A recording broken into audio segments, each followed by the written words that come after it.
Ngapain kamu di sini, Bu? Nggak pantas jemput saya. Saya khawatir, Nak. Maafkan saya. Pulang sekarang. Kau pulang aja, ibu miskin. Kamu kan anak saya, Nak. Sekarang aku bukan anakmu lagi, nenek tua. Matahari Madinah yang keemasan seolah enggan melepasnya. Di dalam kamar hotel suite-nya yang mewah, Haji Suparlan berdiri tegak di depan cermin panjang, menatapi bayangannya sendiri.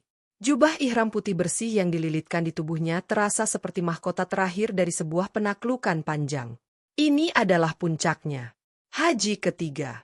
Bukan tentang rindu pada Ka'bah, sejujurnya. Rindu itu sudah terobati pada haji pertamanya, 10 tahun silam, saat usahanya baru mulai menanjak. Haji keduanya, 5 tahun lalu, adalah tentang syukur dan sekaligus pengukuhan status sosialnya di kota kelahirannya. Yang ketiga ini adalah tentang penyempurnaan citra. Ia bukan lagi sekadar Haji Suparlan, pengusaha tekstil. Ia adalah Haji Suparlan, seorang yang namanya wajib disebut dalam setiap pengajian, seorang yang nasihat bisnisnya dinantikan, seorang yang kesalehannya tak perlu dipertanyakan lagi. Gelar, Haji 3 kali, adalah merek dagang terkuatnya, lebih berkilau dari sutra impor termahal di tokonya. Lan, semuanya sudah siap di bawah. Suara Siti, istri mudanya, memecah kesunyian. Ia muncul dari balik pintu, berbalut abaya hitam bermerk dengan sulaman emas, wajahnya tertata sempurna oleh riasan penerbangan. Tim dokumentasi sudah standby. Pastikan kamu tersenyum, ya. Mereka akan shoot dari saat kamu keluar lift. Suparlan mengangguk. Matanya tak lepas dari cermin. Iya, tas keberkahan sudah dibawa. Sudah. Kurma ajwa kemasan eksklusif, air zam-zam dalam botol kristal, dan souvenir tasbih untuk para direksi dan ustadz-ustadz. Siti membenarkan kerudungnya. Kamu yakin tidak perlu mengubah caption? Kembali ke Fitri, menyempurnakan ibadah, menjemput berkah yang berlipat, terdengar lebih marketable daripada pulang dari panggilan ketiga. Pakai yang pertama. Sahut Suparlan singkat. Media sosial adalah panggung modernnya. Setiap foto tawaf, setiap video doa di depan multazam, setiap snapshot sedekah kepada jemaah Afrika, semuanya dikurasi dengan teliti. Likes dan komentar pujian adalah pengukuh keyakinannya bahwa ia berada di jalan yang benar. Penerbangan bisnis kelas pulang terasa singkat. Ia menghabiskan waktu menyusun thread Twitter tentang hikmah haji ketiga. Tentang sabar, tentang ikhlas, tentang mensyukuri nikmat. Kalimat-kalimat indah itu mengalir lancar, terasa otentik padahal ia mencomotnya dari berbagai buku motivasi Islami yang dibacanya di pesawat. Hatinya tenang, penuh kepuasan. Ia membayangkan penyambutan di bandara nanti. Rekan-rekan dari Ikatan Pengusaha Muslim, anggota Majelis Taklim, Baitul Hikmah, tempat ia menjadi donatur tetap, dan beberapa pejabat lokal yang sudah ia jamu sebelumnya. Pasti akan meriah. Pikiran itu membawanya melayang ke masa lalu, sejenak saja, seperti noda yang tak diundang. Ia melihat bayangan seorang bocah lusuh, anak seorang buruh tani di dusun terpencil, yang harus berjalan 3 kilometer untuk mengambil air bersih. Ia ingat rasa malu saat ibunya, Embok Darmi, menjemputnya di sekolah dengan sarung compang-camping. Kenangan itu ia tekan dalam-dalam, dikubur di balik kesuksesan pabrik tekstil, Mulia Jaya, miliknya. Ia telah membayar lunas rasa malunya itu dengan membelikan ibunya rumah tembok kecil di kampung. Cukup. Lebih dari cukup. Ibunya tidak perlu muncul dalam kehidupannya yang sekarang, yang serba gemilang. Pesawat mendarat mulus. Jantung Suparlan berdebar penuh antisipatori. Saat pintu pesawat terbuka, ia mengatur napas, memasang wajah teduh penuh cahaya spiritual, dan melangkah keluar dengan Siti di sampingnya. Sorot lampu kamera handphone dari tim dokumentasinya langsung menyambut. Dan seperti yang diharapkan, kerumunan penyambut di balik pagar pembatas bandara cukup membuatnya tergetar. Bukan karena haru, tapi karena kebanggaan. Spanduk bertuliskan, "Selamat datang Haji Suparlan, Haji 3 kali pemuka umat," terbentang. Tangan-tangan berjabat, cium tangan, pelukan. Kata-kata pujian berhamburan. Masya Allah, wajahnya bercahaya. Ini baru haji yang kafah. Siap-siap kajian khusus, ya, Pak Haji. Suparlan tersenyum lembut, membalas dengan ucapan-ucapan thayyibah, mencium anak-anak kecil yang dihadapkan kepadanya. Ia tenggelam dalam gemerlap penyambutan itu. Di sudut matanya, ia melihat ibunya yang tua dan lusuh, hanya sekilas, seperti ilusi. Ia mengabaikannya. Itu pasti bayangan dari kenangan tadi. Ibunya tak mungkin ada di sini.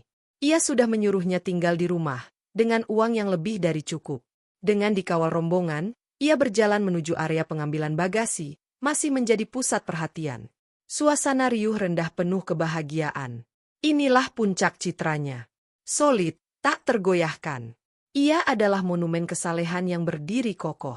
Haji Suparlan telah pulang, dan dunia kecilnya yang penuh pujian, menyambutnya dengan meriah.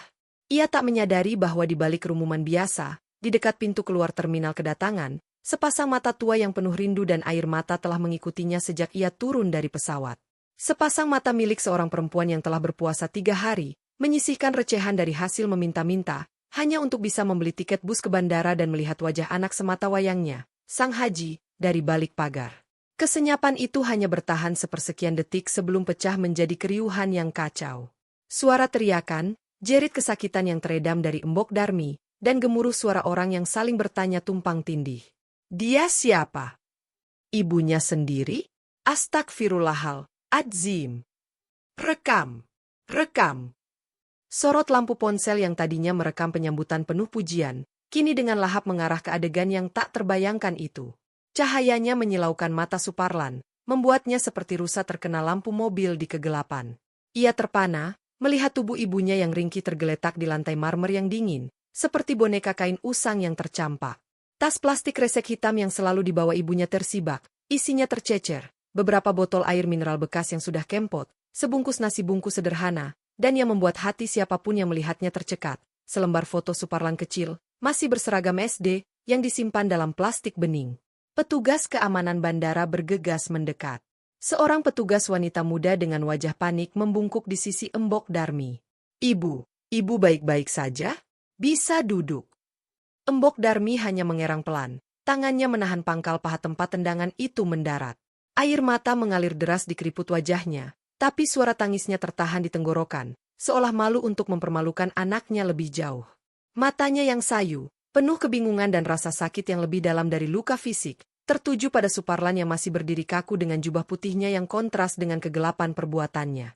Siti, yang sempat membeku, kini menarik lengan suaminya dengan kuat, bisikannya mendesis penuh kepanikan. Ayo pergi, Lan. Cepat. Kita tunggu di mobil.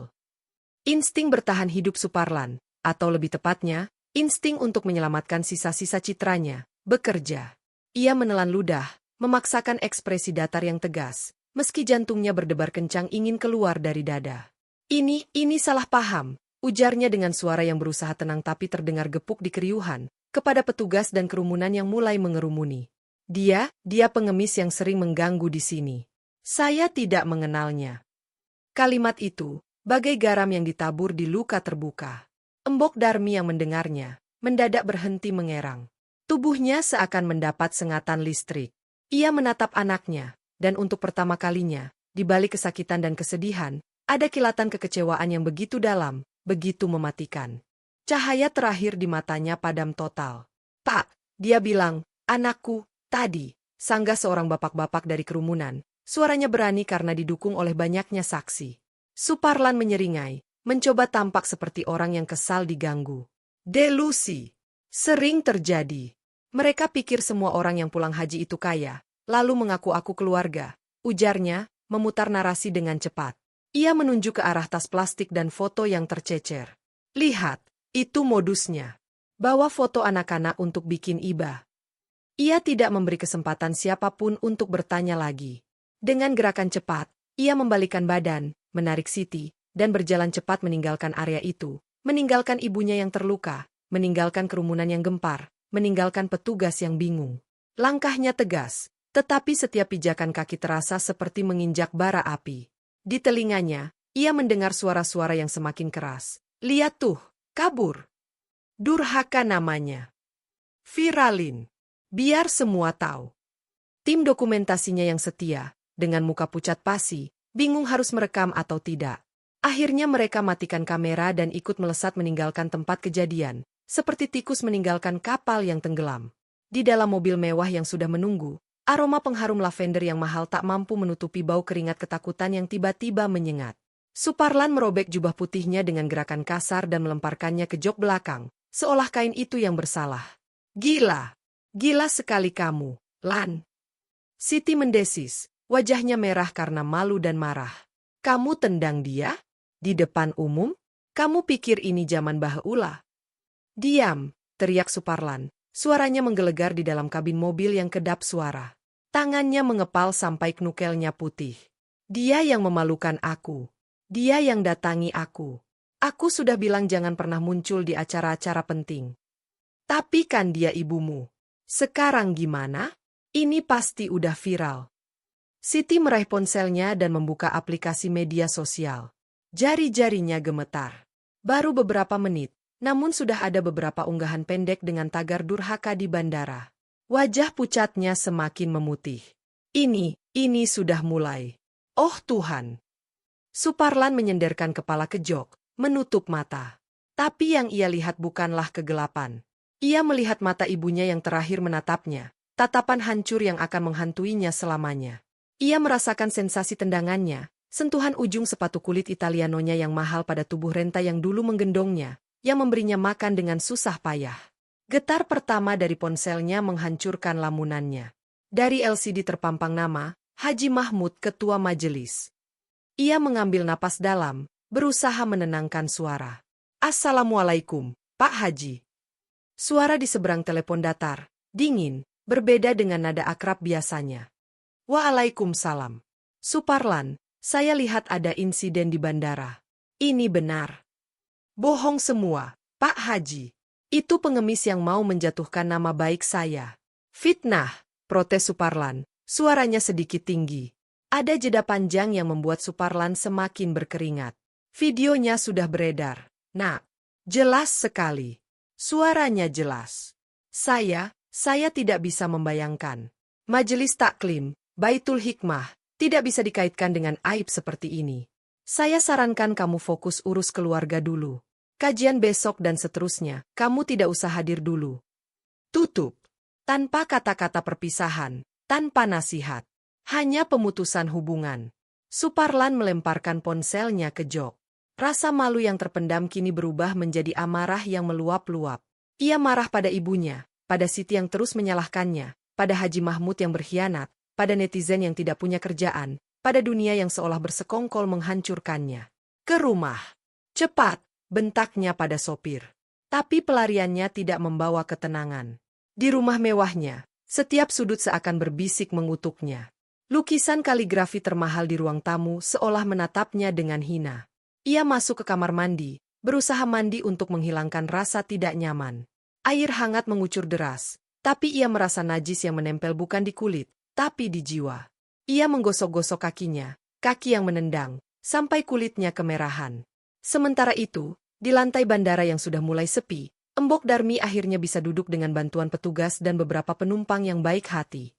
Seorang ibu parubaya dengan mata berkaca-kaca memeluknya. Ibu, ini alamat saya.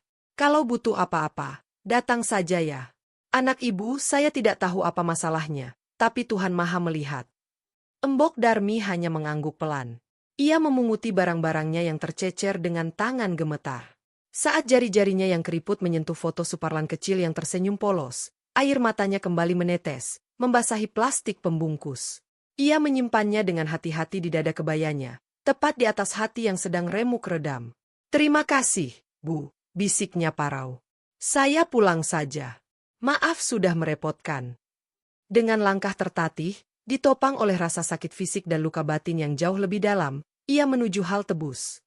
Perjalanan pulang yang biasanya ia lalui dengan hati ringan karena akan membawa oleh-oleh, doa untuk anaknya, kini terasa panjang dan menyiksa. Setiap hentakan bus seakan mengingatkannya pada hentakan kaki anaknya. Di kamarnya yang mewah, Suparlan mencoba mengontrol kerusakan. Ia menyuruh humasnya membuat pernyataan. Keluarga besar Haji Suparlan menyayangkan video yang beredar. Kejadian tersebut adalah akibat kesalahpahaman dengan seorang pengemis yang mengaku-aku keluarga. Kami sedang mengupayakan klarifikasi dan proses hukum atas penyebaran video tanpa izin dan fitnah tersebut. Pernyataan itu, alih-alih meredakan, justru menjadi bensin baru. Komentar berdatangan. Klarifikasi apaan? Mukanya kelihatan, suaranya jelas. Pengemis bawa foto masa kecil dia?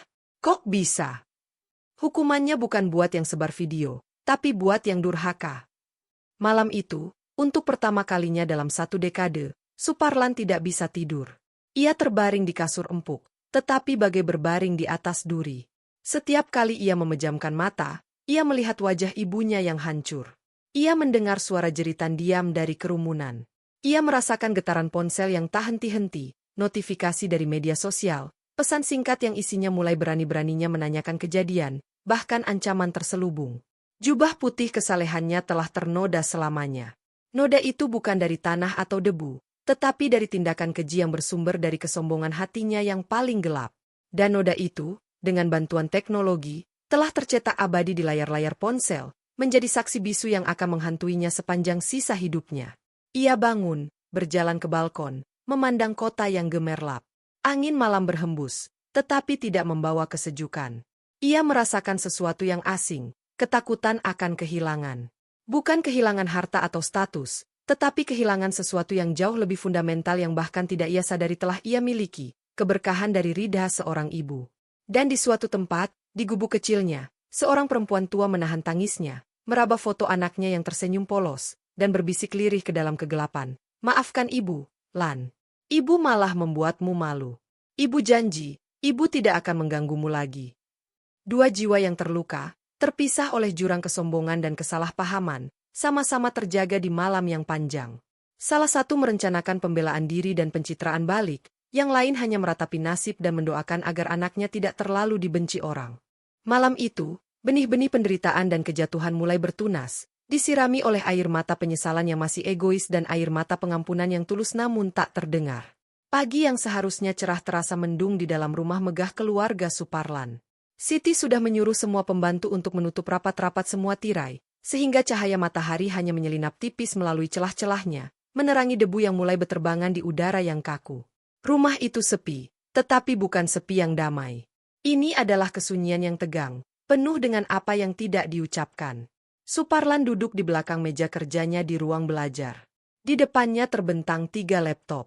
Satu untuk memantau berita online, satu untuk dashboard media sosialnya, dan satu lagi untuk email bisnis. Ketiganya menunjukkan hal yang sama. Kehancuran. Di layar pertama, berita-berita dari portal ternama sudah tidak lagi bersikap netral.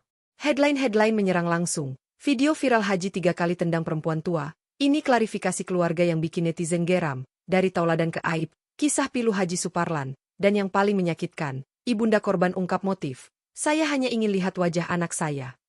Artikel terakhir itu memuat kutipan dari tetangga Embok Darmi yang mulai banyak bicara.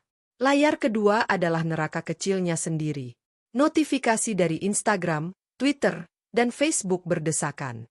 Jumlah pengikutnya yang dulu mencapai 50.000, menyusut drastis. Yang tersisa adalah para penghujat dan penonton yang penasaran. Setiap unggahan lamanya dibongkar-bongkar, dikomentari dengan kata-kata pedas. Foto-foto hajinya yang dulu dipuji, kini disesaki komentar, jubah putih, hati setan, naik haji tapi lupa ibu yang melahirkan. Allah Maha Melihat, Pak Haji. Ia mencoba memposting gambar ayat Al-Quran tentang berbakti pada orang tua, dengan caption permohonan maaf yang umum. Hasilnya lebih buruk, jangan jual ayat, mukanya tebal banget, taubat media sosial. Layar ketiga adalah kematian bisnisnya. Inbox email penuh dengan subjek, pembatalan order PO 2341, penundaan kerjasama investasi, permohonan maaf, kami tidak bisa melanjutkan. Sebuah email dari bank paling membuat dadanya sesak, perihal, peninjauan ulang limit kredit dan percepatan pelunasan cicilan. Tidak mungkin segininya, gumamnya sendiri, tangan menekan pelipis yang berdenyut-denyut sakit. Pintu ruang belajar dibuka dengan kasar. Siti berdiri di sana, wajahnya tanpa riasan, cemberut. Gimana? Udah ada yang mau bantu. Semua pada menjauh. Sit, jawab Suparlan, suaranya serak. Seperti ada wabah. Padahal cuma masalah kecil. Kecil. Siti meledak, langkahnya mendekat. Kamu pikir menendang ibumu sendiri di depan umum itu kecil? Kamu tahu gosip di grup arisan ibu-ibu sekarang? Mereka bilang saya istri orang durhaka. Mereka bilang rezeki kita haram. Bahkan orang tua saya telepon tadi pagi, malu setengah mati. Lalu aku harus bagaimana? Teriak Suparlan balik, berdiri dari kursinya. Menyembah-nyembah dia? Meminta maaf di TV? Itu akan membuat kita semakin tenggelam. Kamu harus melakukan sesuatu. Kamu tidak bisa diam saja. Siti menatapnya dengan mata penuh kebencian. Aku tidak mau hidup seperti ini. Aku tidak mau dikucilkan. Kamu cuma mikirin dirimu sendiri, tuduh Suparlan. Dan kamu pikir kamu mikirin siapa? Kamu cuma mikirin gengsi dan nama baikmu yang sudah hancur itu, balas Siti sebelum membanting pintu keluar. Suparlan jatuh terduduk. Pertengkaran itu hanya salah satu retakan kecil dari fondasi rumah tangganya yang mulai goyah. Retakan yang lebih besar sedang terjadi di luar. Teleponnya berdering. Nama, Ahmad, Direktur Keuangan, terpampang. Ia menghela napas sebelum mengangkat. Ahmad, ada kabar baik. Maaf, Pak. Saya telepon soal payroll besok. Beberapa pemasok utama menagih duluan karena mereka dengar kabar buruk. Kas kita tipis. Untuk gaji karyawan saja mungkin kurang. Apa kita harus tunda? Potong Suparlan cepat. Tunda gaji minggu ini. Bilang ada masalah likuiditas sementara. Janjikan bonus besar nanti. Tapi, Pak. Lakukan, pekiknya sebelum menutup telepon. Tindakan menunda gaji itu seperti melempar bensin ke bara.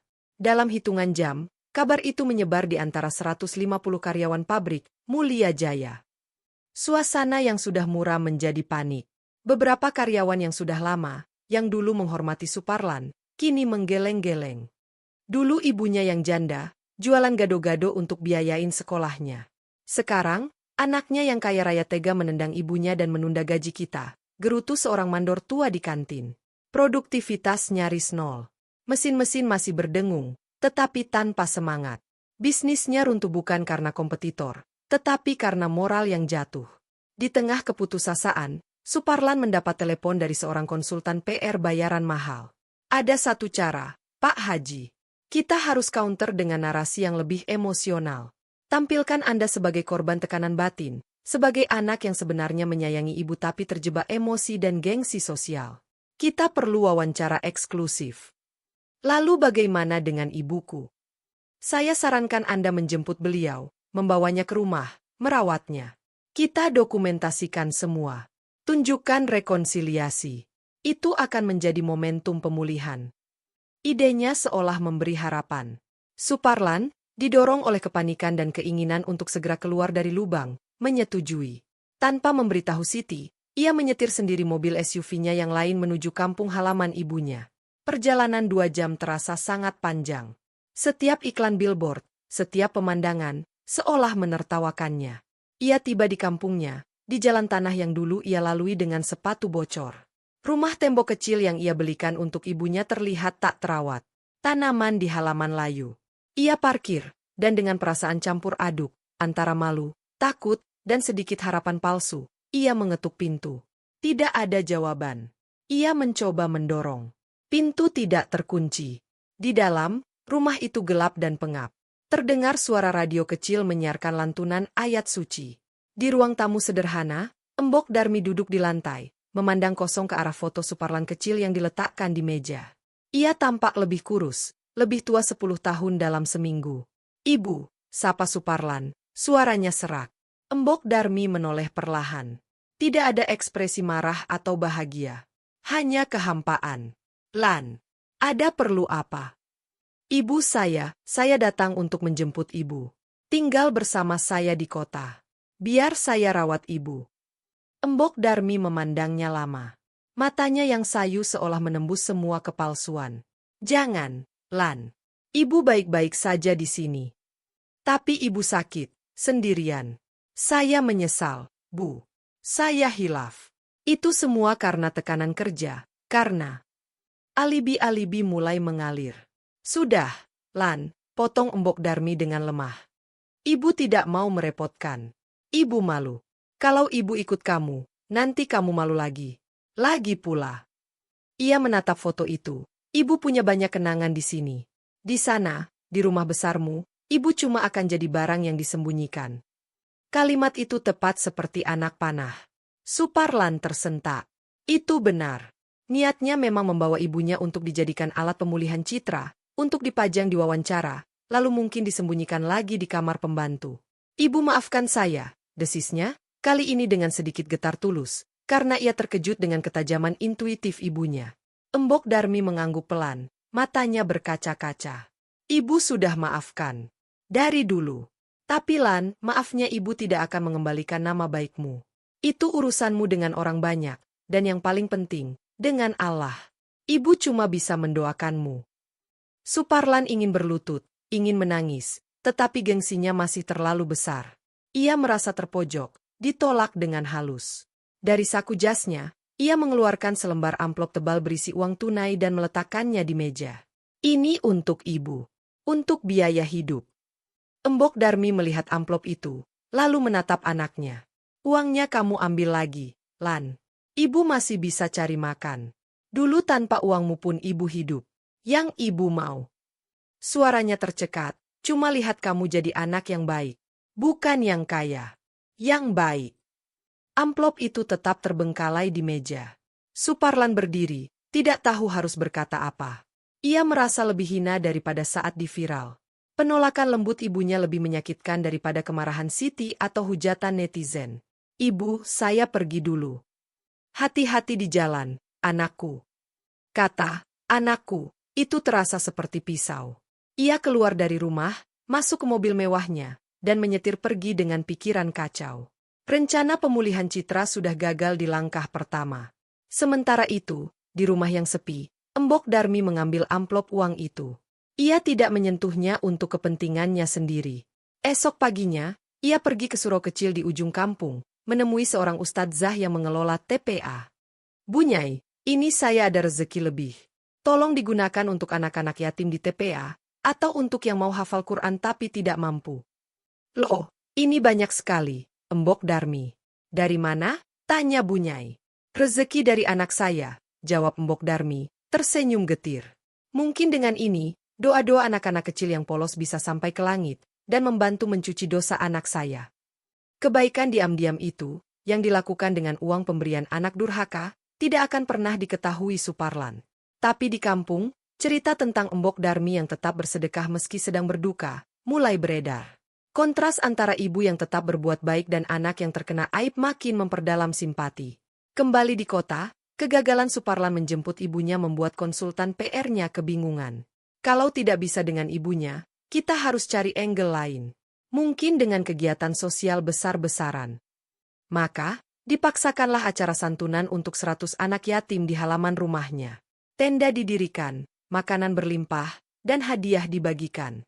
Suparlan berdiri dengan pakaian muslim sederhana, bukan jubah, mencoba tersenyum. Beberapa media lokal diundang. Tapi publik sudah terlalu jeli. Sebelum acara selesai, sebuah mobil pick-up berhenti di depan gerbang. Sekelompok pemuda, sebagian memakai cadar atau penutup wajah, membentangkan spanduk hitam besar bertuliskan, Haji Durhaka, rezekinya diputus uang santunan haram. Mereka meneriakkan yel-yel, hormati ibu. Hentikan pencitraan.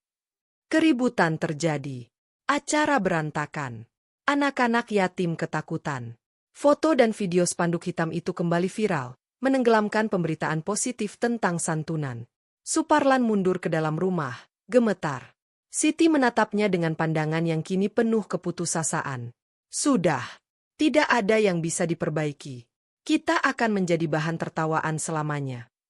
Malam itu, untuk pertama kalinya, Suparlan mempertanyakan segalanya. Apakah haji-hajinya sia-sia? Apakah kekayaannya tidak berkah? Mengapa dunia begitu kejam membalas satu kesalahan? Ia masih belum bisa melihat bahwa ini bukan tentang satu kesalahan, tetapi tentang akumulasi kesombongan yang berujung pada puncak kedurhakaan. Ia seperti orang yang memandang retakan di dinding, tanpa menyadari bahwa fondasi bangunannya telah lapuk. Retakan pertama di kehidupannya telah menjadi jurang yang dalam. Bisnis, rumah tangga, kesehatan mentalnya, semua mulai runtuh secara bersamaan. Dan di dasar jurang itu, bayangan seorang ibu tua yang menolak uangnya tapi tidak menolak mendoakannya, menunggu dengan sabar untuk suatu bentuk penebusan yang lebih tulus, yang bahkan belum terpikir olehnya. Runtuhnya, Mulia Jaya, terjadi tidak dengan ledakan yang dramatis, melainkan dengan erangan mesin jahit yang satu persatu berhenti, lalu disusul kesunyian yang menakutkan. Pabrik yang dulu ramai oleh 150 karyawan, kini hanya diisi oleh penjaga malam dan debu yang menari di sinar matahari yang menyelinap melalui jendela-jendela kotor. Proses pilot berjalan cepat bagai vonis tanpa banding. Aset-asetnya disita, digadaikan, dijual murah.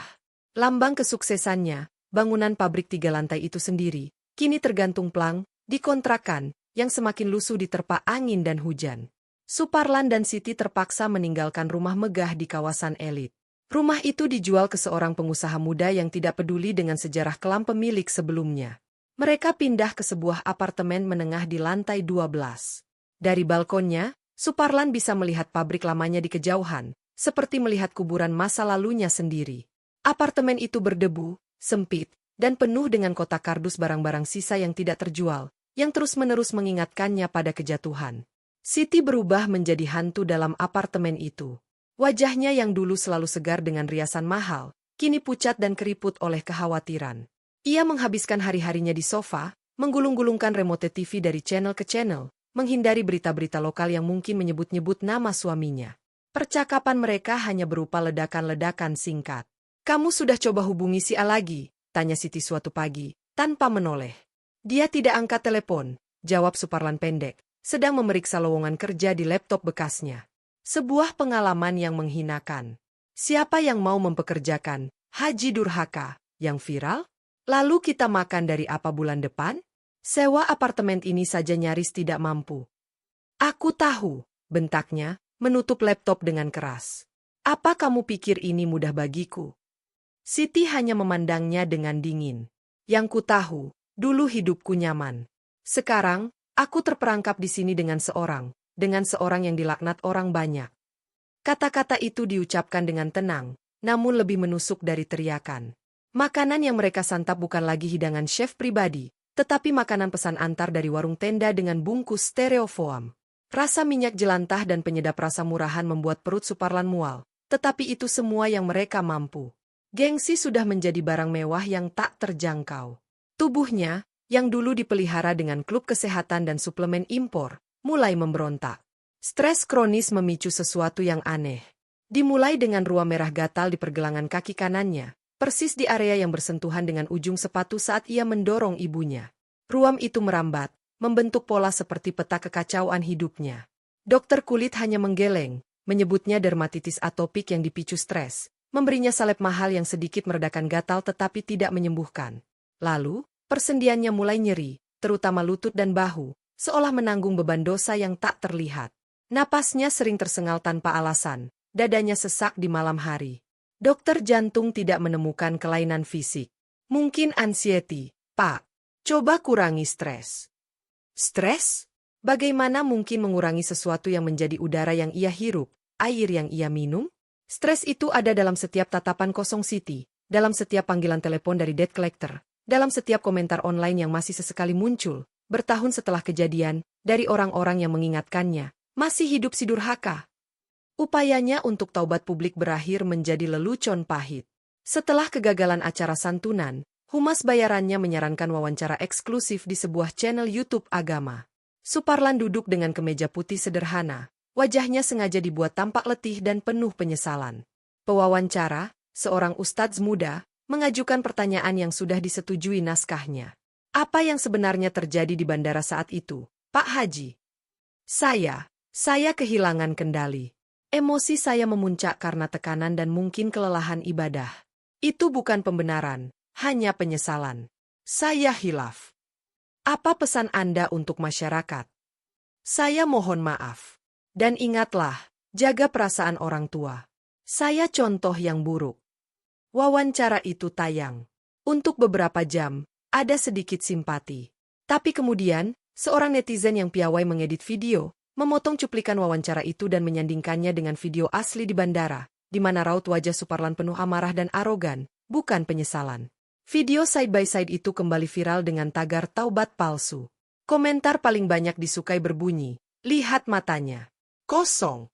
Dia hanya menyesal ketahuan, bukan menyesal durhaka."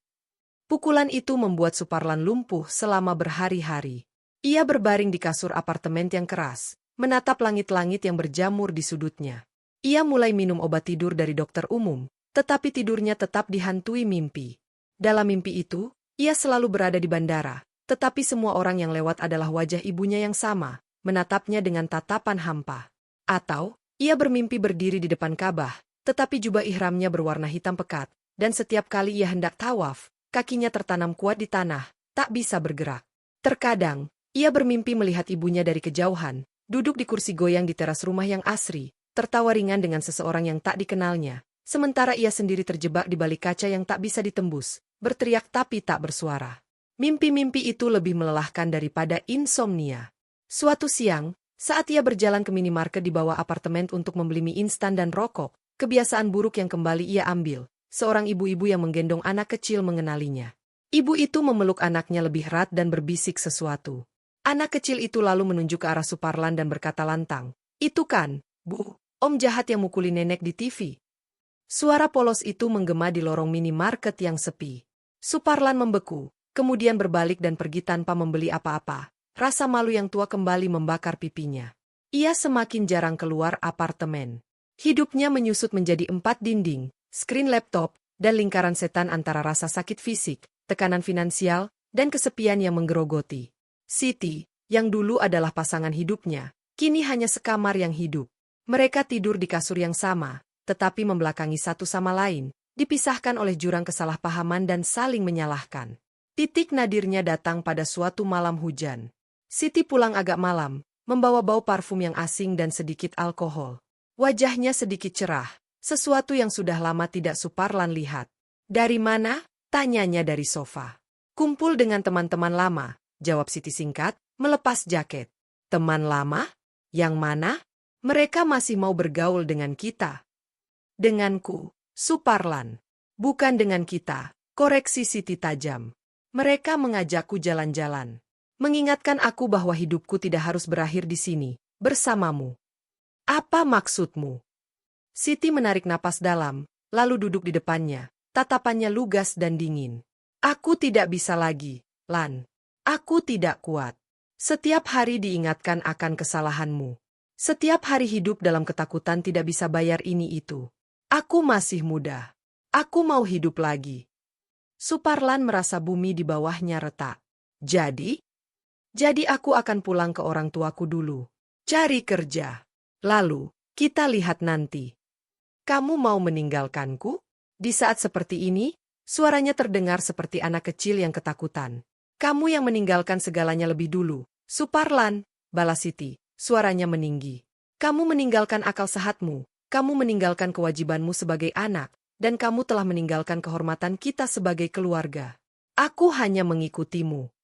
Keesokan paginya, saat Suparlan terbangun dari tidur tak nyenyaknya, ia menemukan lemari pakaian Siti kosong. Meja riasannya bersih dari segala botol dan tiub. Hanya segumpal sampah dan sebotol parfum yang sudah habis tertinggal.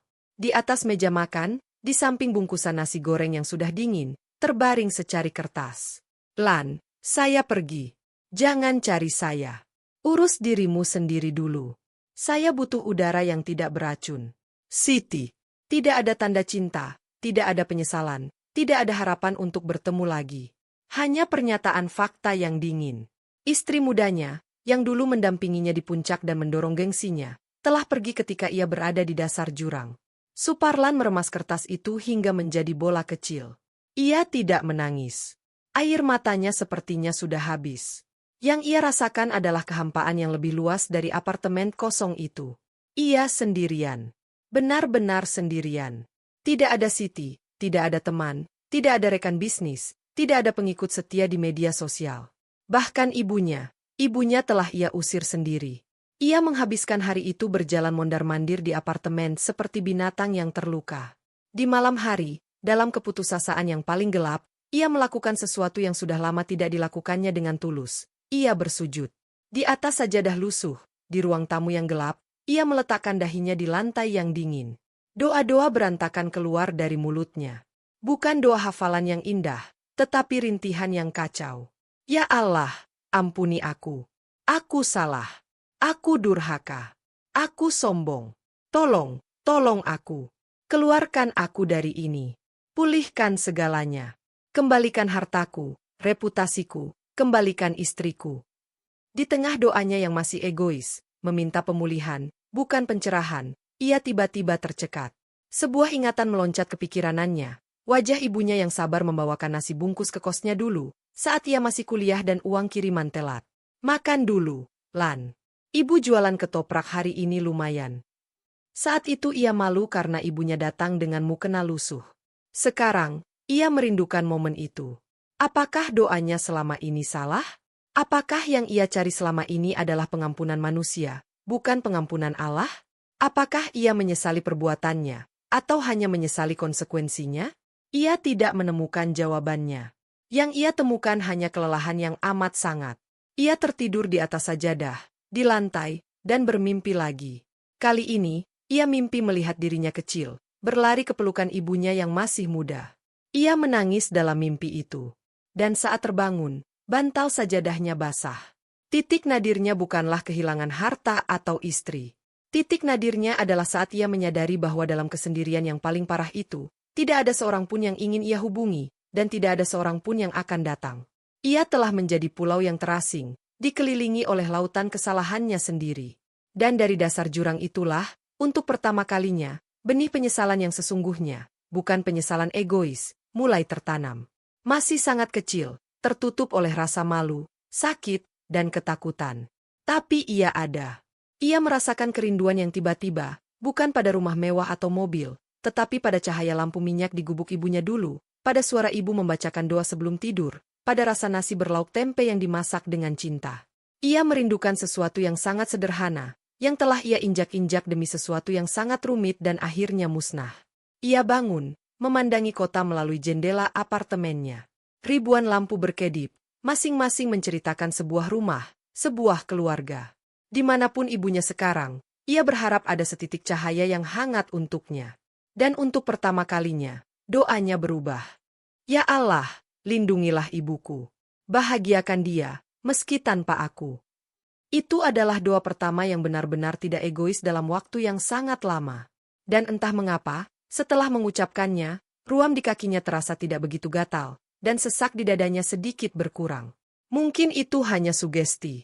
Atau mungkin, itu adalah pertanda bahwa jalan panjang penebusannya, yang akan dipenuhi dengan penderitaan dan pembelajaran yang lebih pahit lagi, akhirnya benar-benar dimulai dari titik nadir yang paling gelap.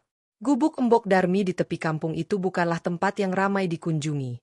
Namun, setelah ceritanya menyebar seperti api di sekam, beberapa orang baik hati mulai berdatangan. Ada yang membawakan makanan, ada yang sekadar menyapa untuk memberi semangat. Tapi Embok Darmi menerimanya semua dengan senyum pasrah yang sama. Ia tidak banyak bicara tentang anaknya. Jika ditanya, ia hanya menggeleng. Sudah, biarlah itu menjadi urusannya dengan Tuhannya. Ibu hanya bisa memaafkan dan mendoakan. Kedamaian yang dipaksakan itu berhasil ia jaga di depan umum. Namun, di malam-malam yang sepi, dalam kegelapan gubuknya yang hanya diterangi lampu minyak tua, air matanya masih sering tumpah. Bukan karena sakit hati yang mendendam, tetapi karena rasa khawatir yang tak tertahankan. Dia makan apa sekarang? Apakah orang-orang menyiksanya? Apakah dia sakit? Doa-doa untuk keselamatan Suparlan tak pernah absen dari bibirnya, meski tubuhnya sendiri masih sering nyeri di pangkal paha tempat tendangan itu mendarat. Suatu sore, ketika langit mulai berwarna jingga, sebuah mobil SUV hitam yang besar namun tidak norak berhenti di ujung jalan tanah. Mobil itu terlalu mewah untuk lingkungan tersebut, menarik perhatian anak-anak kampung yang berhenti bermain. Dari dalamnya turun seorang pria berusia sekitar 60 tahun. Ia tinggi, berpostur tegap, dengan rambut memutih yang tertata rapi. Ia mengenakan kemeja lengan panjang linen warna krem dan celana chino sederhana. Wajahnya teduh, garis-garis di sudut matanya lebih menunjukkan kebijaksanaan daripada keserakahan. Yang paling mencolok adalah matanya, tajam, namun memancarkan empati yang dalam. Dialah Hendra Wijaya. Dia tidak sendirian. Seorang asisten pribadi yang lebih muda membuka pintu untuknya, tetapi Hendra memberi isyarat agar asistennya menunggu di mobil. Ia ingin masuk sendiri. Di sisinya, berjalan seorang pria paruh baya dengan kemeja kotak-kotak, Karyo, kepala desa yang sudah dihubungi sebelumnya. Di sanalah rumahnya, Pak Hendra, kata Karyo sambil menunjuk ke gubuk beratap seng yang sudah berkarat. Hendra mengangguk pelan. Matanya menyapu pemandangan, halaman yang bersih meski miskin, beberapa pot bunga bekas kalong berisi tanaman obat, dan jemuran baju lusuh namun rapi. Ada ketertiban dalam kesederhanaan itu. Embok Darmi sedang duduk di bangku kayu pendek di teras, tangannya sibuk menyiangi seikat kangkung. Ia mendengar langkah kaki dan mengangkat kepala. Matanya, yang masih menyisakan bekas kesedihan, menatap kedua tamunya dengan sedikit kehati-hatian. "Selamat sore, Embok Darmi," sapa Karyo ramah. "Ini ada tamu, Pak Hendra Wijaya. Beliau pengusaha dari kota, mau silaturahmi." Embok Darmi meletakkan kangkungnya, berusaha berdiri untuk menghormat, tetapi lututnya yang sakit membuatnya limbung. Hendra dengan cepat melangkah mendekat, tangannya terulur namun tidak menyentuh, seolah memberikan dukungan tanpa mengganggu. "Tidak usah berdiri, Ibu. Silakan duduk saja." Suara Hendra lembut namun berwibawa. Embok Darmi menurut, duduk kembali. "Mau ngopi, Pak? Tapi saya cuma punya kopi tubruk," katanya, malu. "Wah, justru itu yang enak, Embok. Tapi jangan repot-repot dulu," jawab Hendra sambil duduk di ujung bangku yang lain, menjaga jarak yang nyaman. Karyo duduk di tangga. Hendra tidak langsung membicarakan hal sensitif. Ia bertanya tentang tanaman obat di pot, tentang cuaca, tentang kehidupan kampung. Percakapan mengalir perlahan. Embok Darmi, meski awalnya canggung, mulai merasa nyaman karena cara Hendra berbicara yang tidak merendahkan. Setelah sekitar setengah jam, Hendra akhirnya memasuki topik utama. "Ibu, saya sebenarnya dengar cerita tentang Ibu. Dan tentang anak Ibu." Embok Darmi menunduk, tangannya menggenggam ujung kebayanya. "Sudah mending, Pak. Saya sudah ikhlas. Itu yang membuat saya datang, Ibu. Bukan karena kasihan," kata Hendra, matanya jujur. "Tapi karena kagum. Jarang sekali ada orang yang bisa berkata, ikhlas, dengan tulus setelah mengalami apa yang Ibu alami." Embok Darmi hanya diam. "Ibu," lanjut Hendra, suaranya lebih rendah. "Saya sendiri, saya tidak punya ibu. Ibu saya meninggal saat saya masih sangat kecil. Saya dibesarkan oleh paman yang keras. Sepanjang hidup saya merindukan sosok seorang ibu. Bukan ibu yang sempurna, tapi ibu yang ada, yang bisa menanyakan, 'Sudah makan belum?' Yang bisa mendengarkan cerita sehari-hari." Embok Darmi mendongak, matanya bertemu dengan mata Hendra yang berkaca-kaca. Ia melihat kerinduan yang otentik di sana. "Saya diberi rezeki lebih oleh Allah, Ibu. Tapi rumah saya besar dan sepi. Hanya ada pelayan dan pembantu. Saya pulang kerja, tidak ada yang menanyakan bagaimana hari saya. Tidak ada yang menunggu." Hendra berhenti sejenak. "Ketika saya dengar kisah Ibu, dan mendengar bagaimana Ibu masih mendoakan anak yang menyakiti Ibu, hati saya tersentuh. Ibu punya kasih yang sangat besar. Kasih yang saya rindukan." "Lalu, Pak Hendra mau apa dari saya?" tanya Embok Darmi pelan. "Saya ingin mengajak Ibu tinggal bersama saya. Bukan sebagai pembantu, bukan sebagai karyawan, tapi sebagai keluarga. Sebagai ibu saya. Ibu tidak perlu melakukan apa-apa. Hanya menjadi diri sendiri. Hanya hadir di rumah itu. Itu saja sudah lebih dari cukup bagi saya." Embok Darmi terkejut. Ia menggeleng cepat. Tidak bisa, Pak. Saya ini orang kampung, tidak berpendidikan. Saya hanya jadi aib saja. Nanti malah memalukan Pak Hendra." "Memalukan?" Hendra tersenyum kecil. "Ibu, saya membangun perusahaan dari nol. Saya telah menghadapi banyak orang yang mencoba menjatuhkan saya. Saya tidak mudah malu. Apalagi dengan memiliki seorang ibu seperti Ibu. Justru itu akan menjadi kebanggaan saya." "Tapi, Ibu, izinkan saya jujur," potong Hendra lembut. "Ini mungkin terdengar egois. Tapi dengan mengajak Ibu, saya juga ingin belajar. Belajar tentang kesabaran, tentang ketulusan, tentang memaafkan. Ibu adalah guru yang hidup. Dan saya ingin menjadi murid Ibu." Kata-kata itu diucapkan dengan begitu tulus hingga Embok Darmi terdiam.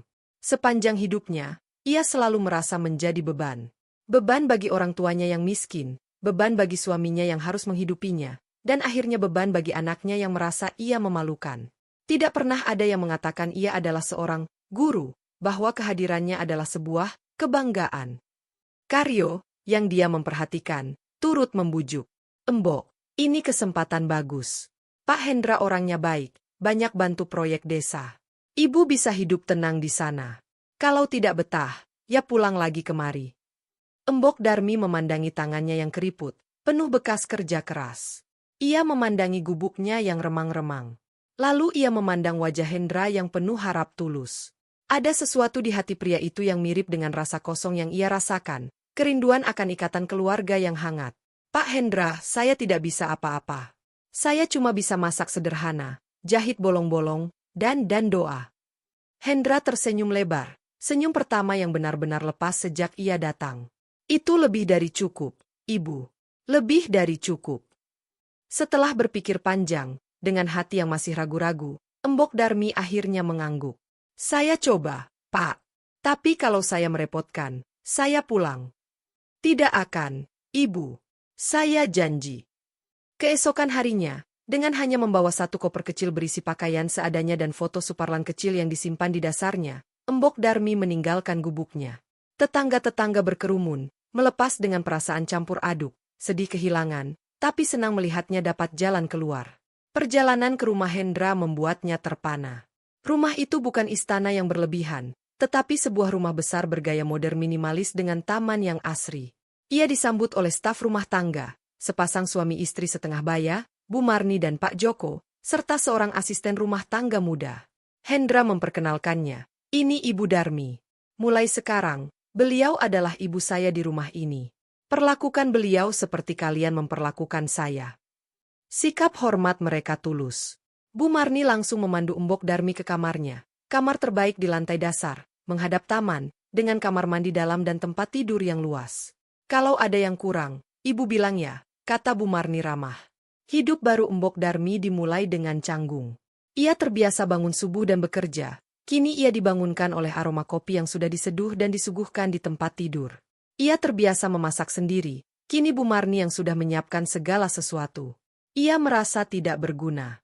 Suatu pagi, ia memasuki dapur sebelum Bu Marni bangun, dan mulai membersihkan kulkas yang sudah ia amati agak berantakan. Ia juga menyiapkan sarapan sederhana, nasi goreng dengan telur dadar tipis dan sambal terasi. Saat Hendra turun, ia terkejut. Ibu, kenapa repot-repot? Bu Marni yang seharusnya. Masa iya saya cuma tidur dan makan saja, Pak? Potong Embok Darmi dengan lembut. Biar tangan ini tetap ada kerjaannya. Nasi goreng biasa saja, tapi bumbunya saya tumbuk sendiri. Hendra mencoba.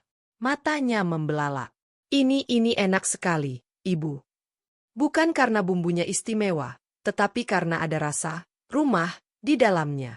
Rasa yang tidak pernah ia dapatkan dari koki profesional yang ia bayar. Sejak itu, sebuah kesepakatan tak terucap terbentuk. Embok Darmi diperbolehkan melakukan hal-hal kecil di dapur, asal tidak memaksakan diri. Ia juga mulai merawat tanaman di taman kecil yang disediakan Hendra untuknya. Mereka sering duduk di teras sore hari. Hendra bercerita tentang tekanan bisnis, tentang rekan yang licik, tentang pasar yang fluktuatif. Embok Darmi mendengarkan, dan kadang memberi nasihat sederhana. Kalau orang itu jahat, jangan dibalas jahat, Pak.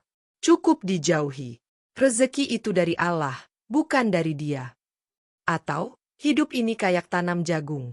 Tidak bisa buru-buru. Sabar, rawat baik-baik, baru panen. Nasihat-nasihat sederhana itu, yang keluar dari pengalaman hidup yang pahit dan ketulusan hati, justru menjadi penyejuk bagi Hendra yang hidup di dunia kompetitif yang keras. Suatu malam, setelah makan malam, Embok Darmi sedang melihat program TV tentang umroh. Kamera menyoroti Masjidil Haram yang megah. Matanya terpaku, penuh kerinduan yang tak terucap. Hendra memperhatikannya. Ibu pernah punya keinginan ke sana? Tanyanya. Embok Darmi tersenyum getir. Mimpi paling tinggi saya cuma nganterlan sampai bandara. Lihat dia berangkat haji. Lihat Ka'bah dari foto saja sudah syukur, Pak. Kenapa tidak ikut umroh saja? Umroh?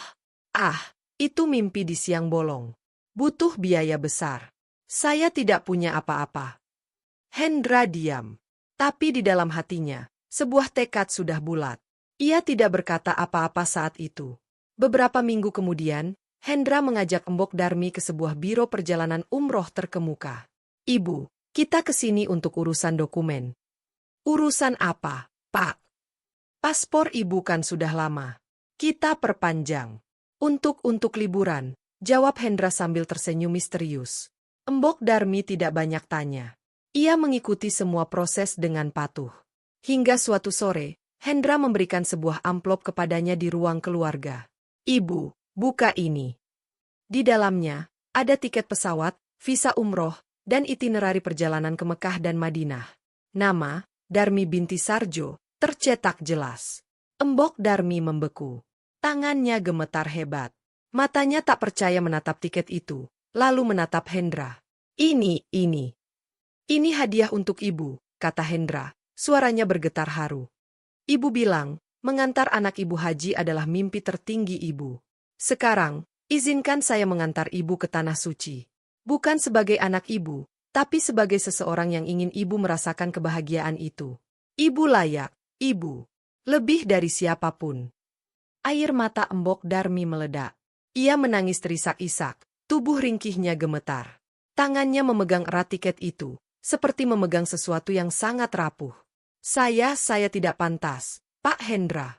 Saya pendosa. Semua kita pendosa, Ibu. Tapi Allah Maha Penerima Taubat. Dan saya yakin, doa Ibu di sana akan didengar. Doa untuk semua orang yang Ibu sayangi. Rasa syukur yang luar biasa membanjiri hati Embok Darmi. Di tengah tangisnya, ia merasakan sebuah keajaiban, bahwa setelah sekian penderitaan, Allah memberinya jalan keluar yang tak terduga. Bukan dengan mengembalikan anaknya, tetapi dengan mengirimkan seorang asing yang memiliki hati seluas samudera. Persiapan umroh pun berlangsung. Hendra mengajaknya membeli pakaian ihram yang nyaman, membeli perlengkapan terbaik. Ia juga meminta seorang ustadzah untuk membimbing Embok Darmi tentang tata cara umroh. Semua dilakukan dengan penuh hikmat dan penghormatan. Malam sebelum keberangkatan, di kamarnya yang nyaman, Embok Darmi memandangi foto Suparlan kecil. Anakku, ibu tidak tahu di mana kamu, bagaimana keadaanmu. Tapi besok, ibu akan pergi ke Tanah Suci. Di sana, di setiap sudut yang mustajab, ibu akan memohon pada Allah, lunakan hatimu, bukakan pintu taubatmu, dan berikanmu kebahagiaan, meski ibu tidak ada di sisimu. Air mata menetes di atas foto yang sudah usang. Tapi kali ini, air mata itu tidak lagi air mata keputusasaan. Ia adalah air mata syukur dan harapan. Belas kasih sang bos telah membuka sebuah babak baru dalam hidupnya. Sebuah babak di mana ia tidak lagi dilihat sebagai beban atau aib, tetapi sebagai seorang manusia yang bermartabat, seorang ibu yang dihormati, dan calon tamu Allah yang akan menginjakan kaki di tanah yang paling dirindukan hatinya. Udara di dalam pesawat kelas bisnis itu sejuk dan beraroma wewangian halus. Tapi bagi Embok Darmi, semua kemewahan itu tidak berarti. Jiwanya melayang jauh di depan, menuju titik koordinat di gurun pasir yang telah ia impikan sepanjang hidupnya hanya melalui gambar-gambar buram di kalender dinding. Tangannya, yang keriput dan penuh urat, menggenggam tasbih kayu sederhana pemberian Bu Marni. Bibirnya terus berbisik, Subhanallah, Alhamdulillah, Allahu Akbar. Sebuah rasa syukur yang begitu besar hingga nyaris membuat dadanya sesak. Hendra duduk di sampingnya, sesekali mengecek kenyamanannya. Ibu tidak mabuk perjalanan? Ingin minum. Alhamdulillah baik, Pak. Saya cuma tidak percaya ini benar-benar terjadi, jawabnya. Mata berkaca-kaca menatap jendela pesawat yang memperlihatkan awan-awan putih bagai kapas. Apakah ini mimpi? Ini nyata, Ibu. Dan Ibu pantas mendapatkannya. Ucap Hendra dengan tulus. Ia memperhatikan perubahan halus pada diri ibu asuhnya. Wajah yang dulu keriput oleh kesedihan dan kekhawatiran, kini meski masih berkerut, memancarkan cahaya ketenangan yang berbeda. Sebuah damai yang berasal dari penerimaan dan rasa syukur yang mendalam. Perjalanan umroh mereka tak seperti perjalanan Suparlan yang penuh pencitraan. Tidak ada tim dokumentasi, tidak ada rencana untuk update media sosial. Hanya ada sebuah niat tulus, memenuhi kerinduan spiritual seorang perempuan tua yang hatinya telah teruji oleh pahitnya kehidupan. Saat pertama kali kaki mungilnya yang beralaskan sandal ihram menginjak tanah haram, tepat di pelataran Masjidil Haram, Embok Darmi terdiam membatu. Ka'bah, yang selama ini hanya ia kenal sebagai gambar hitam putih di mushaf tua, kini tegak berdiri di hadapannya, dikelilingi lautan manusia yang bergerak dalam harmoni ibadah. Air matanya mengalir deras tanpa bisa dibendung. Bukan tangis histeris, tetapi tangis hening yang menyucikan jiwa. Ia terjatuh bersujud di tempat ia berdiri, bersyukur dan merasa sangat kecil di hadapan Maha Besarnya. Alhamdulillah, Alhamdulillah, terima kasih, ya Rab, terima kasih. Bisiknya tersedu-sedu. Hendra membiarkannya, ikut terharu menyaksikan momen yang begitu intim antara seorang hamba dan Tuhannya. Tawaf mereka tidaklah cepat. Langkah Embok Darmi pelan, tertatih, namun penuh keteguhan. Setiap putaran, bibirnya tak henti berdoa. Doanya bukan untuk dirinya.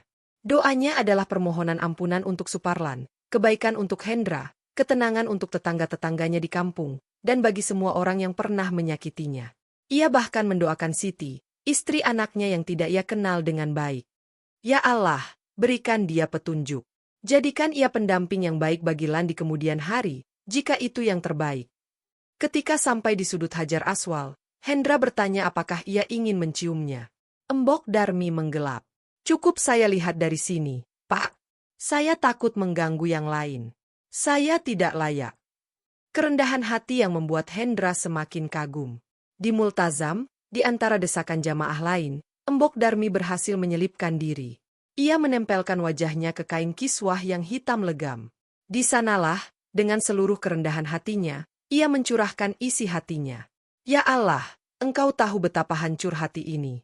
Tapi lebih dari sakit hati ini, aku takut melihat anakku, buah hatiku, hidup dalam kemurkaan MU. Ampuni dia, ya Ghaffar. Bukakan pintu taubat untuknya. Tarik dia dari jurang kesombongan. Berikan dia pelajaran yang menyadarkan, meski harus melalui jalan yang pedih. Aku rela menanggung sakitnya, asal jiwanya selamat. Dan untuk Pak Hendra yang telah mengangkatku, limpahkan berkah MU yang tak terhingga padanya. Balas kebaikannya dengan surga MU. Doa yang tulus dari hati seorang ibu yang terluka tapi tidak berdendam itu, seolah menyelinap di sela-sela gemuruh talbiyah, menembus langit-langit Masjidil Haram. Hendra, yang berdiri tak jauh, tidak mendengar kata-katanya, tetapi ia bisa merasakan getaran spiritual yang memancar dari tubuh ringkih itu. Ia yakin, doa Embok Darmi mustajab.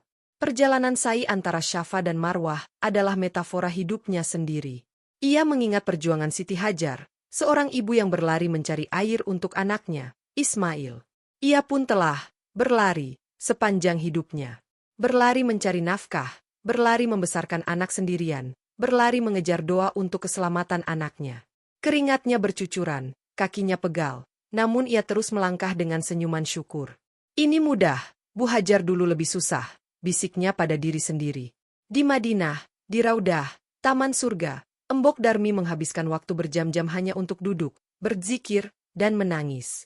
Di sana, ia merasa beban-beban hidupnya yang begitu berat terangkat pelan-pelan.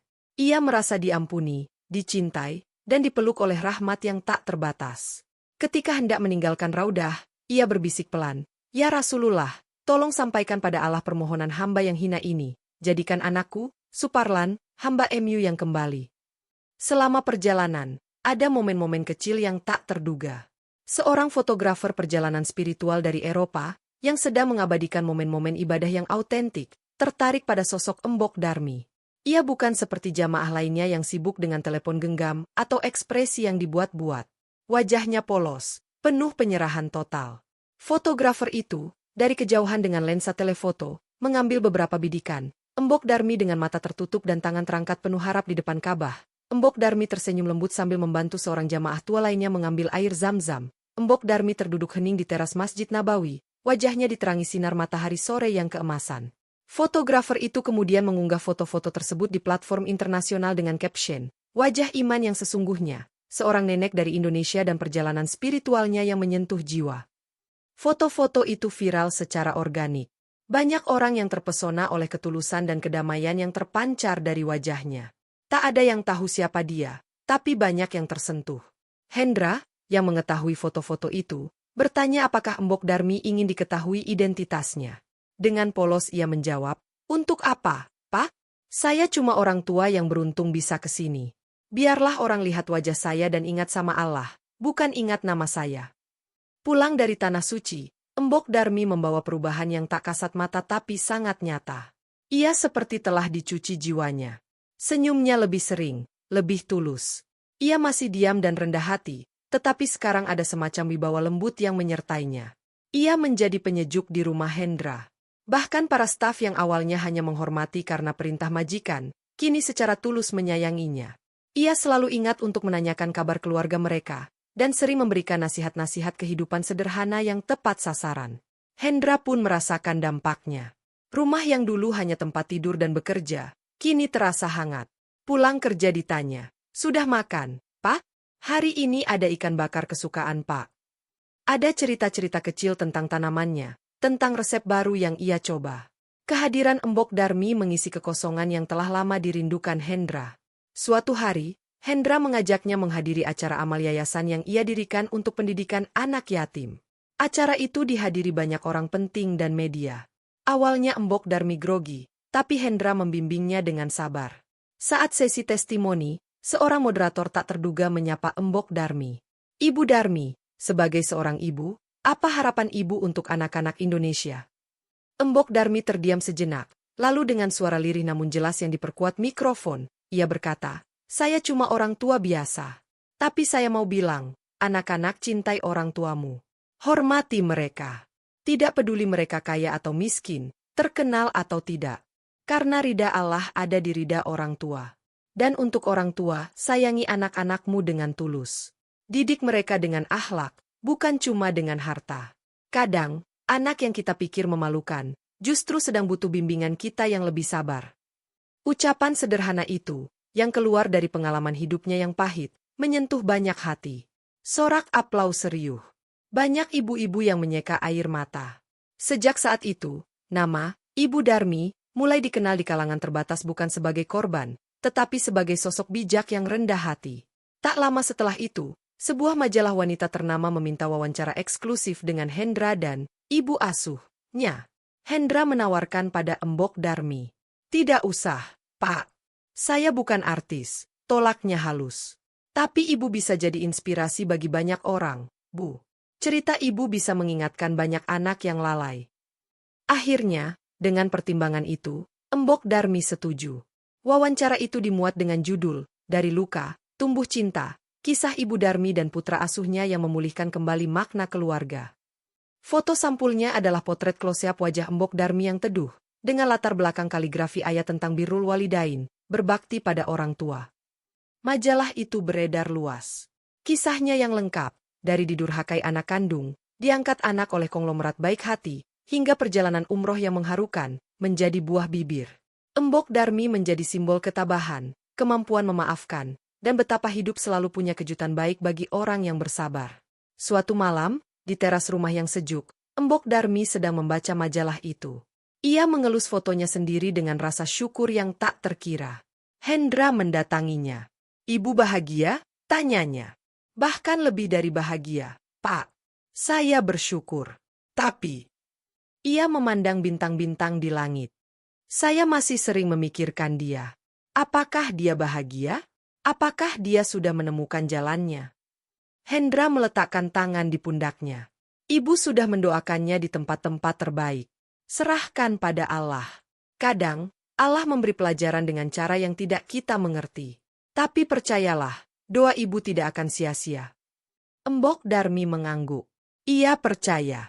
Tapi di sudut hatinya, kerinduan pada anak kandungnya tak pernah benar-benar padam. Ia hanya belajar untuk menaruh kerinduan itu dalam doa, bukan dalam kekhawatiran yang menyiksa. Kemuliaan telah datang padanya dari arah yang tak pernah ia duga. Bukan melalui anak kandungnya yang ia korbankan segalanya, tetapi melalui seorang asing yang hatinya seluas samudera. Ia, yang dulu diinjak-injak harga dirinya di bandara, kini dihormati dan dikagumi banyak orang. Namun, kemuliaan terbesarnya bukanlah itu. Bukan foto di majalah, bukan perjalanan umroh, bukan rumah mewah. Kemuliaan terbesarnya adalah ketenangan batin yang ia dapatkan setelah memaafkan dengan tulus, dan keyakinannya bahwa di suatu tempat, Allah sedang mengatur segalanya dengan cara yang terbaik, termasuk cara untuk menyadarkan anak durhakanya, yang mungkin sedang menatapnya dari balik layar televisi atau dari sampul majalah, dengan hati yang remuk dan penuh penyesalan. Itulah kemuliaan yang tak terduga, dan sekaligus senjata terakhir dari seorang ibu untuk menyelamatkan anaknya dari kehancuran total. Waktu berjalan bagai pedang bermata dua bagi Suparlan. Di satu sisi, ia memotong sisa-sisa kehidupannya yang mewah, meninggalkannya dengan luka dan luka baru. Di sisi lain, waktu juga yang perlahan-lahan mengikis benteng kesombongannya, membiarkan rasa sakit yang sesungguhnya merembes masuk.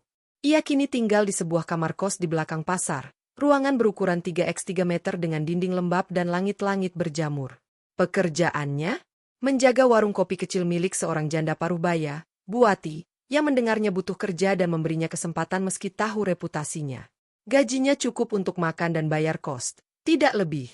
Setiap pagi ia membuka warung, membersihkan meja, menyeduh kopi tubruk, dan melayani pelanggan dari kalangan bawah, tukang ojek, pedagang pasar, buruh angkut.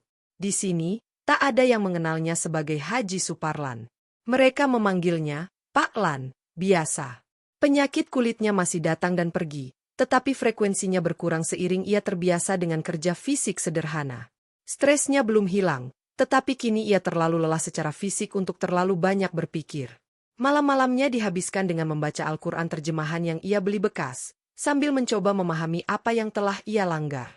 Suatu sore, setelah warung sepi, Buati menyalakan televisi kecil di sudut. Acara talk show inspiratif sedang tayang.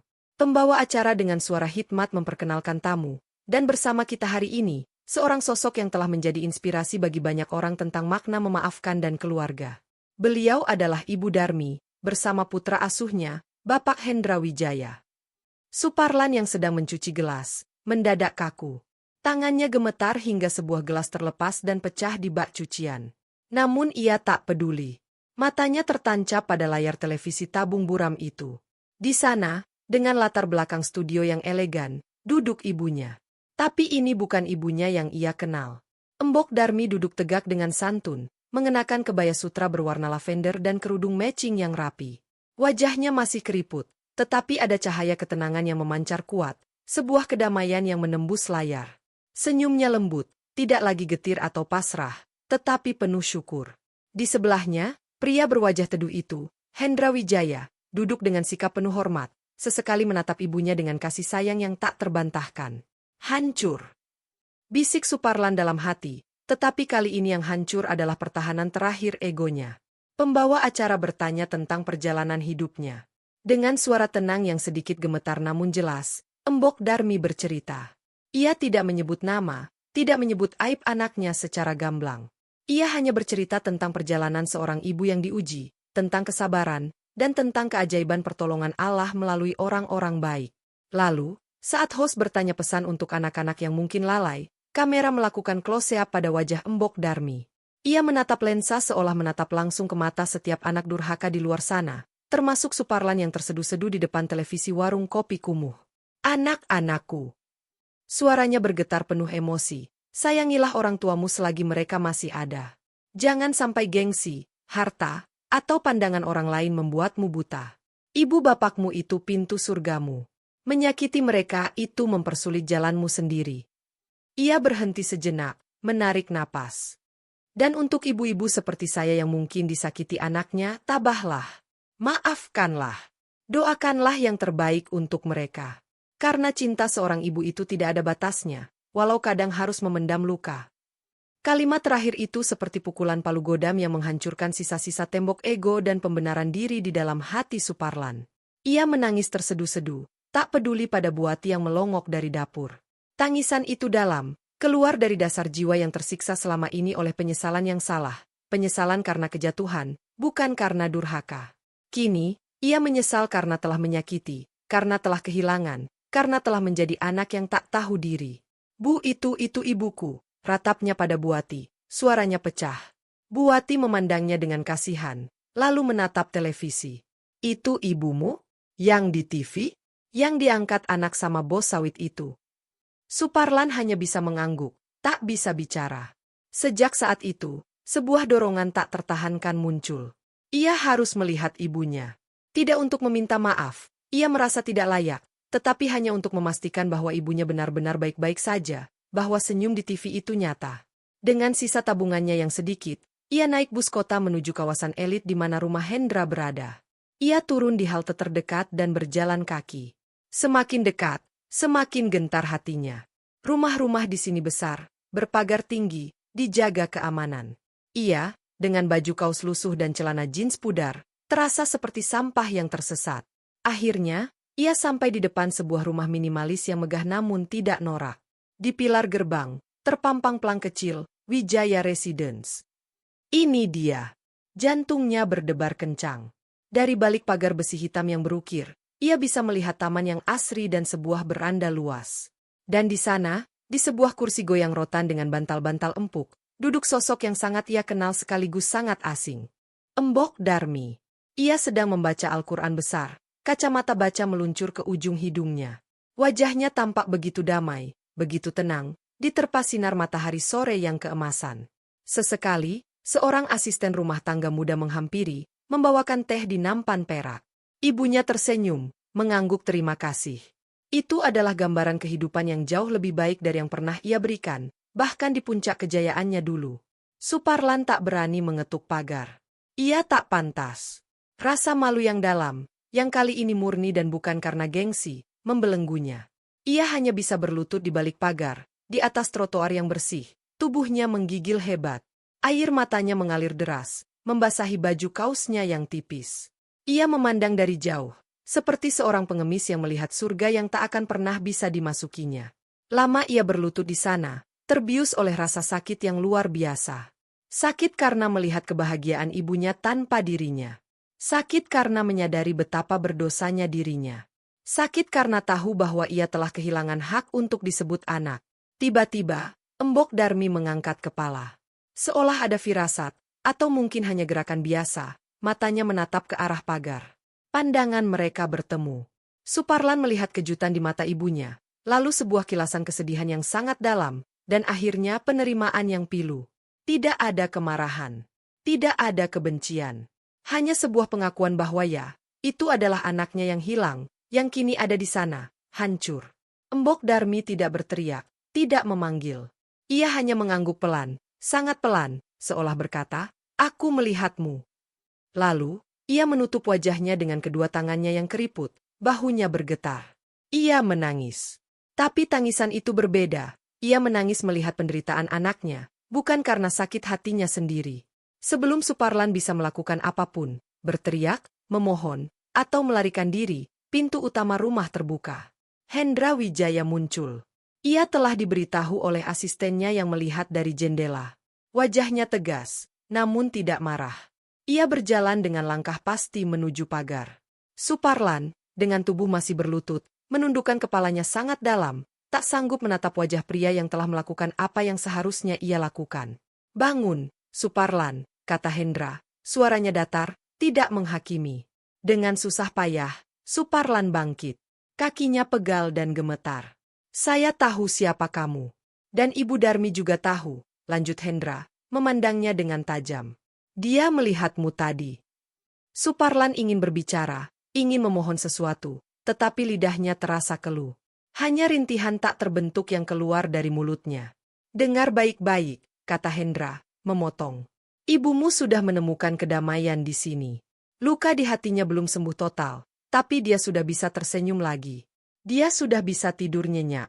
Kamu datang ke sini hanya akan membuka luka itu, mengaduk-aduk kenangan yang sudah mulai tenang." Hendra mengeluarkan sebuah amplop putih bersih dari saku kemejanya. Ini bukan sedekah, dan ini bukan tebusan. Anggap saja ini modal. Modal untuk memulai hidup dari nol. Jualan gorengan, jadi kuli, buka warung kecil, apapun. Mulailah dengan jujur. Jangan cari ibumu untuk minta uang atau pelipur lara. Hendra menatapnya dalam-dalam, menekankan setiap kata. "Carilah dia nanti, jika kamu sudah menjadi manusia baru.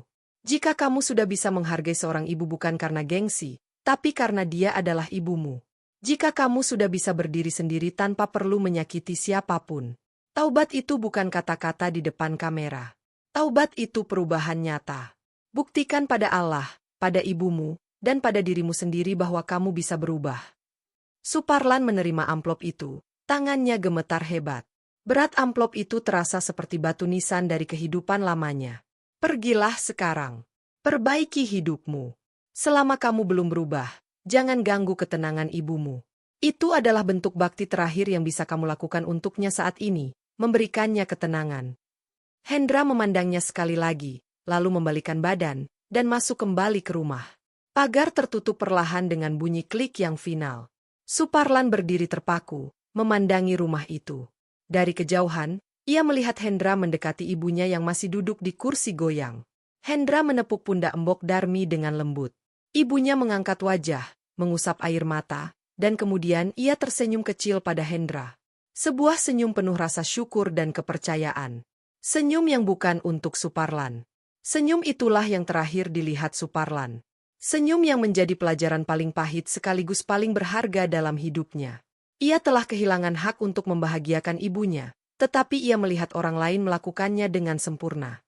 Itulah hukum besi kehidupan. jika kau tidak menghargai mutiara milikmu, akan ada orang lain yang mengenali nilainya. Ia memutar badan, meninggalkan tempat itu dengan langkah gontai. Di tangannya, amplop itu terasa membara. Di dalamnya, selain sejumlah uang yang cukup untuk modal usaha kecil, ada selembar kertas bertuliskan, mulailah dari yang halal. Jaga wudhu. Hormati semua ibu. HW. Ia tidak pulang ke kos. Ia berjalan tanpa arah, pikiran berkecamuk. Lalu, ia tiba di sebuah masjid kecil di pinggiran kota. Masjid itu sederhana, mirip dengan masjid kampungnya dulu. Tanpa berpikir panjang, ia masuk, mengambil air wudhu dengan hati-hati, dan sholat. Bukan sholat yang penuh dengan bacaan indah, tetapi sholat seorang yang tersesat yang baru menemukan peta. Ia menangis sepanjang sujudnya. Setelah sholat, ia duduk di teras masjid. Seorang pengurus masjid yang sudah sepuh mendekatinya. Ada yang bisa dibantu, nah? Wajahmu penuh beban. Entah mengapa, kepada orang asing ini, Suparlan bercerita. Singkat, tanpa menyebut nama, tentang seorang anak durhaka yang telah kehilangan segalanya. Si bapak mendengarkan dengan tenang. Anakku, katanya setelah Suparlan selesai, Allah itu Al-Ghaffar, Maha Pengampun. Tapi pengampunan itu punya syarat, taubat nasuha. Taubat yang sungguh-sungguh. Bukan hanya menyesal, tetapi bertekad tidak mengulang, dan jika mungkin, mengembalikan hak-hak yang telah diambil. Hak ibumu bukan harta, tapi bakti dan hormat. Itu yang harus kau kembalikan. Tapi sebelum bisa berbakti, kau harus jadi manusia yang layak dulu. Mulailah dari sini. Masjid ini butuh orang yang mau membantu membersihkan, mengisi pengajian. Mau. Suparlan mengangguk, air matanya kembali meleleh. Mau, Pak.